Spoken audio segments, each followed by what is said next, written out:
Doctor Asif Kirmani साहब के ही statement को यहाँ से उठा के इस तरह आपके सामने रखता हूँ कि किसी भी मुल्क में जस्टिस अगर हो, रूल ऑफ लॉ हो, तो उससे सियासी इस्तेहकाम पैदा होता है, और सियासी इस्तेहकाम हो तो मुआशी इस्तेहकाम होगा और मुल्क तरक्की करेगा।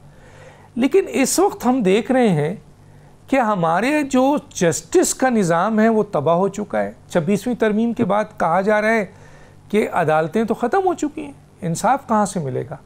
दूसरा, जब जस्टिस ही ख़त्म हो गया तो सियासी इस्तेहकाम भी ख़त्म हो गया, और अगर सियासी इस्तेहकाम ख़त्म हो गया तो मुआशी इस्तेहकाम तबाह हो गया। आज आप देख लें, जो मैंने आपको एक रिपोर्ट दिखाई है कि पाकिस्तान दुनिया के कमज़ोर तरीन और गैर मुस्तहकम ममालिक में शामिल 226 ममालिक में से 222वें नंबर पे है। वज़ीर आज़म को 8 वर्किंग ग्रुप बनाना पड़ रहा है अपनी एक्सपोर्ट्स को कंट्रोल करने के लिए, और इंडस्ट्रीज़ को 187 इंडस्ट्रीज़ पंजाब में बंद हो चुकी हैं। 30 लाख अफराद मुल्क से बाहर जा चुके हैं। FDI 50 साल के अरसे में इतना कम नहीं हुआ जो अब हुआ है, और 95,000 अरब उसके वाजबात और कर्ज हम जा चुके हैं। 37% इस वक्त आपके बेरोज़गारी है नौजवानों में, और आम पाकिस्तानियों में 24%। 45% से ज़्यादा गुर्बत ऊपर जा चुकी है। 700 टमाटर, 250 चीनी, 2,500 का एक गंदम का थैला, इसके अलावा और बहुत कुछ। क्या कहेंगे?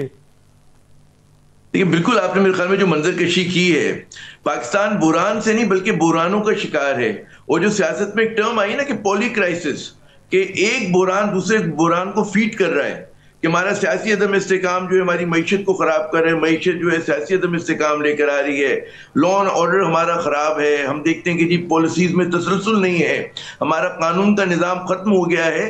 ये तमाम बुरान है, और हमें डोर का सिरा नहीं मिल रहा कि कहाँ से चीज़ों को दुरुस्त करना शुरू करें। आप देखिए, मईशत की बात करते हैं, अब मईशत का एक बड़ा ही लोग दावा करें कि जी हमने एहा कर दिया और हमने पॉलिटिकल स्टेबिलिटी लेकर आ गए, एक दावा है उनका।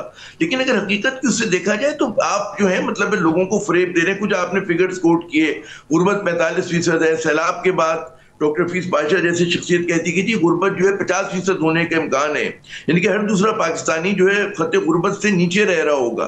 सबसे दिलचस्प बात ये, और मेरे ख्याल में ये सवाल हम सबको उठाना चाहिए अपने अपने प्रोग्राम्स में। हम एक तरफ कहते हैं कि जी हमें जो है मतलब है हम निजकारी करेंगे, हम PIA को फरोख्त कर रहे हैं, ठीक है ना, बड़ा उसके लिए एक बार कोशिश हुई, नाकाम हो गए। मगर दूसरी तरफ सरकारी सतह के ऊपर पंजाब एयर आप लेकर आ रहे हैं, तो कोई कहते ना, is there any method to this madness, कि आप जो है कर क्या रहे हैं पाकिस्तान के साथ। आप कह रहे हैं कि जी हमें जो है एक्सपोर्ट्स बढ़ानी है और इंपोर्ट का हमारा, लेकिन आप जो इंपोर्ट पॉलिसी लेकर आते हैं उसकी वजह से आप देख रहे हैं कि पाकिस्तान को आप कंजम्पशन ड्रिवन मुल्क बना रहे हैं।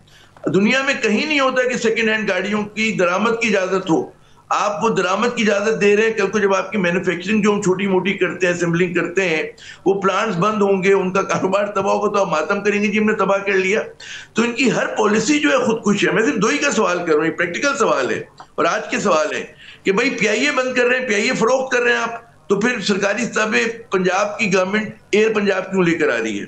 पॉलिसी डिसीजन या तो ये आप करें कि जी हम जो है हम प्राइवेटाइजेशन करेंगे, ठीक है ना, और सरकारी स्तर पे इदारे नहीं चलेंगे, लेकिन एक तरफ आप नए इदारे बना रहे हैं, फिर उनका बेड़ा गर्क होगा, मजीद वो लॉसेस करेंगे, कुछ साल बाद आप उनको फरोख्त कर रहे होंगे। एक बात। फिर दूसरी बात, दुनिया भर में होता है कि हमारा बहुत बड़ा मसला है कि बैलेंस ऑफ पेमेंट का क्राइसिस आता है हमारे यहाँ, क्योंकि हमारी इंपोर्ट्स बढ़ जाती हैं और हमारी एक्सपोर्ट्स है नहीं कुछ, जैसे कि अभी उन्होंने कोशिश की है। लेकिन एक्सपोर्ट बढ़ेंगी कैसे और इंपोर्ट कम कैसे होंगी? क्योंकि आपकी पॉलिसीज ऐसी हैं, आप इंपोर्ट सब्स्टिट्यूशन की तरफ जाने ही नहीं चाहते। आप पाकिस्तान को ईजी मनी, क्योंकि आपको वो ड्यूटी लेना है, रेवेन्यू कलेक्ट करना है, आप कहते हैं लाओ जी इंपोर्ट करो।